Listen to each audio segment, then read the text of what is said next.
Actress जिसके लिए लाखों लोग पागल थे। डायरेक्टर्स उन्हें कास्ट करने के लिए लाइन लगाते थे। ब्यूटी की बात होती थी तो कंपैरिजन ही खत्म हो जाता था। और शायद इसीलिए मधुबाला की स्टोरी सिर्फ एक बॉलीवुड सक्सेस स्टोरी नहीं है, ये एक ऐसी स्टोरी है जहाँ प्यार था लेकिन शादी नहीं हुई, पैसा था लेकिन आज़ादी नहीं थी, स्टारडम था लेकिन कभी खुशी नहीं मिली। फनी बात यह है कि जितनी परफेक्ट उनकी ऑन स्क्रीन इमेज थी, ऑफ स्क्रीन लाइफ उतनी ही कॉम्प्लिकेटेड थी। और नहीं, मैं सिर्फ दिलीप कुमार वाली लव स्टोरी की बात नहीं कर रही।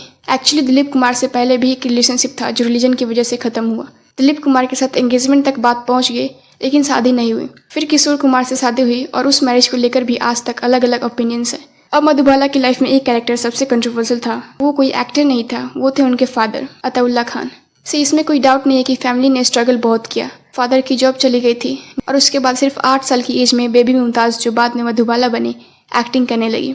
इनिशियली ये सिर्फ घर चलाने का एक तरीका था, लेकिन धीरे धीरे वही छोटी सी लड़की पूरे घर की मेन अर्निंग मेंबर बन गई। और शायद यहीं से इक्वेशन थोड़ी चेंज होने लगी, क्योंकि जब पूरी फैमिली की इनकम एक इंसान पर डिपेंड हो तो उस इंसान की पर्सनल लाइफ कभी कभी उसकी अपनी नहीं रह जाती। जैसे जैसे उनका करियर ग्रो करता गया वैसे वैसे उनके फादर का कंट्रोल भी। इंडस्ट्री के कई लोगों ने बाद में क्लेम किया कि ऑलमोस्ट हर मेजर डिसीजन अताउल्ला खान ही लेते थे। कौन सी फिल्म साइन करनी है, किससे मिलना है, सेट पर कितनी देर रहना है, कब घर लौटना है, यहाँ तक कि सेट पर क्या खाना है। आज के टाइम में सुनने में थोड़ा अनबिलीवेबल लगता है, लेकिन उस दौर में कई एक्ट्रेसेस के करियर्स फैमिली ही हैंडल करती थी। डिफरेंस बस इतना था कि मधुबाला के केस में लोगों को ये कंट्रोल थोड़ा ज्यादा लगता था। एक्ट्रेस निमी ने भी एक इंटरव्यू में कहा था कि मधुबाला स्टूडियो के अलावा ऑलमोस्ट कहीं नजर ही नहीं आते थी। न पार्टीज, न फिल्म फंक्शंस, न किसी के घर, न लोग उनके घर।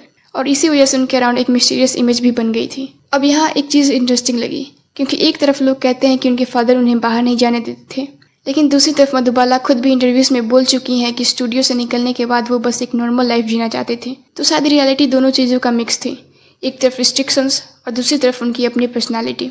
लेकिन यहाँ एक अपॉर्चुनिटी थी जो अगर एक्सेप्ट हो जाती तो शायद बॉलीवुड की हिस्ट्री ही अलग होती। रिपोर्ट्स के मुताबिक लेजेंडरी हॉलीवुड डायरेक्टर फ्रैंक कैपरा मधुबाला से मिलना चाहते थे। उन्हें हॉलीवुड प्रोजेक्ट के लिए कंसिडर भी किया जा रहा था।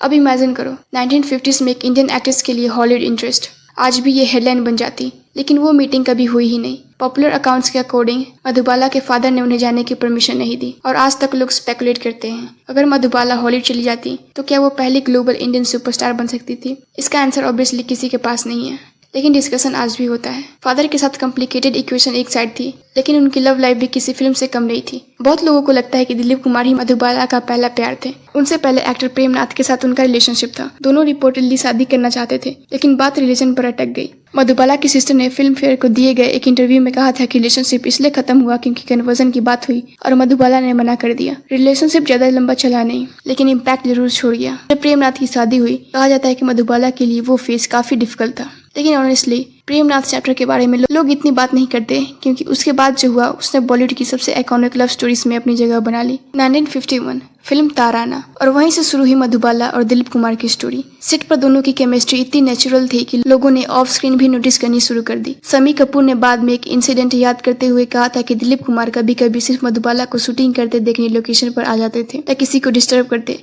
न सेट पर इंटरफेयर करते, बस दूर खड़े होकर उन्हें देखते रहते। और धीरे धीरे इंडस्ट्री में ऑलमोस्ट एक्सेप्टेड बात बन गई कि ये दोनों इवेंचुअली शादी करेंगे। इनफैक्ट रिपोर्ट्स के मुताबिक दोनों की एंगेजमेंट भी हो चुकी थी। उस पॉइंट पर किसी को भी नहीं लग रहा था कि ये रिलेशनशिप टूटेगा। लेकिन फिर एक कोर्ट केस हुआ, एक स्टेटमेंट दिया गया और वहां से स्टोरी एकदम इंटरेस्टिंग हो गई।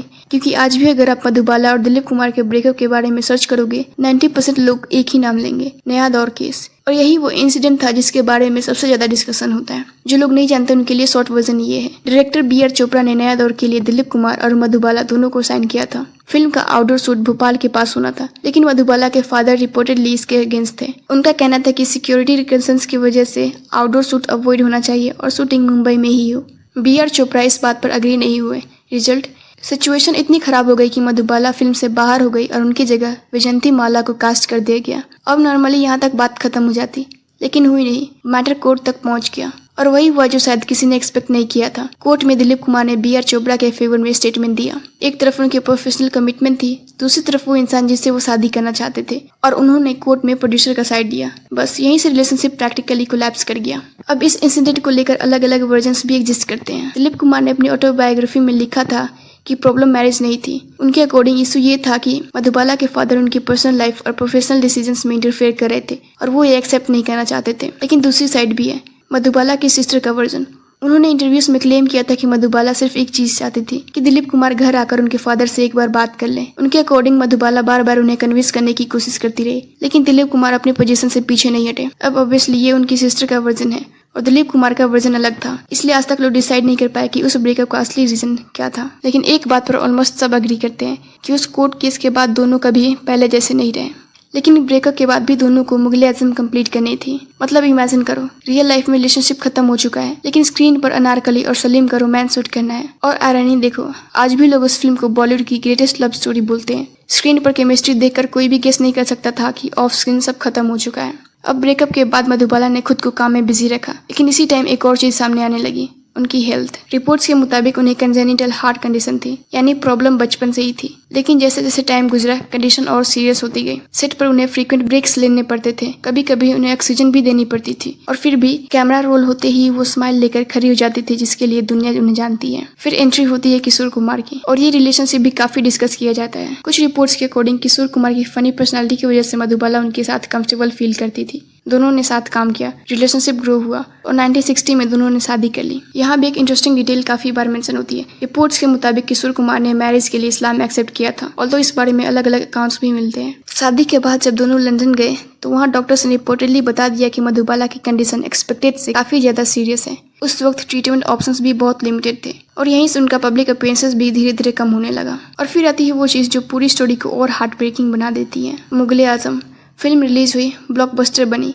क्लासिक बन गई। आज भी उसे इंडियन सिनेमा की ग्रेटेस्ट फिल्म्स में काउंट किया जाता है। लेकिन आयरनी देखो, जिस फिल्म ने मधुबाला को इमोर्टल बना दिया, उसकी सक्सेस एंजॉय करने के लिए उनकी हेल्थ ही साथ नहीं दे रही थी। उनका ज्यादा वक्त घर पर ही गुजरता था और लास्ट फ्यू ईयर्स में उनकी कंडीशन और खराब होती गई।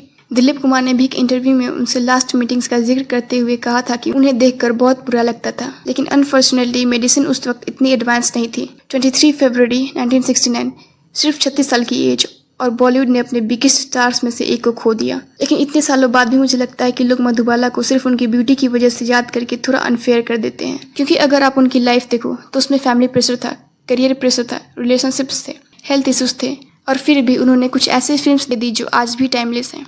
शायद इसीलिए मधुबाला सिर्फ एक एक्ट्रेस नहीं, एक लेगेसी बन गई। मधुबाला की लाइफ के बारे में आपका ओपिनियन क्या है? कमेंट करके जरूर बताना। और अगर वीडियो पसंद आए तो लाइक करना, शेयर करना और चैनल को सब्सक्राइब करना मत भूलना। Thanks for watching.